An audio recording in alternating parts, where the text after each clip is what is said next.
Abu na farko dai bayan karin godiya ga Allah, wato ya kamata mutane su la'akari da cewa watannin baya a jihar Sokoto mun samu kanmu cikin mawuyacin hali na rashin tsaro, wanda yana ɗaya daga cikin abin da ya yi tarnaki.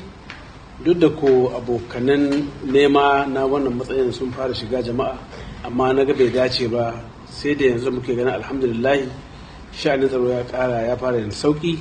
Kuma in kana iya tunawa kafin watan 10, dalili na biyu kenan, jam'iyyar PDP suna cikin wani yanayi, ana ta rigima faɗa cikin gida a cikin jam'iyya.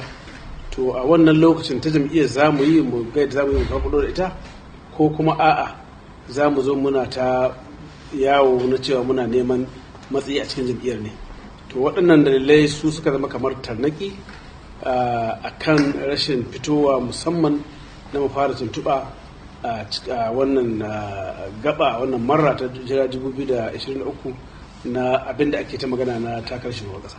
Ka yi bayanin cewa ka ƙaddamar da wato soma tuntuɓa a wani mataki na so maganin cewar ka fito takarar shugaban ƙasa. Amma abin da mutane ba su gano ba shine, shin ka bayyana takarar shugabancin ƙasar ne yanzu, ko a tuntuɓar ce za a fara? Tuntuɓa ne za a fara. Ai ya kamata jama'a da 'yan jarida su fahimci abin da aka yi a ɗakin taro na hedikwatar jam'iyya, cewa ana son 'yan jam'iyya a ji ra'ayinsu a jihar Sokoto. Shin a je a fara tuntuɓa, ko kuma suna da wani ra'ayi akasin haka? To dama dai akwai waɗanda suka fito suna nuna cewar suna son su yi takara a ƙarƙashin ita wannan jam'iyya taku ta PDP. Kamar wace irin cancanta kai kake ganin kana da ita wanda ya kamata ya kasance kai ne ba sauran ba?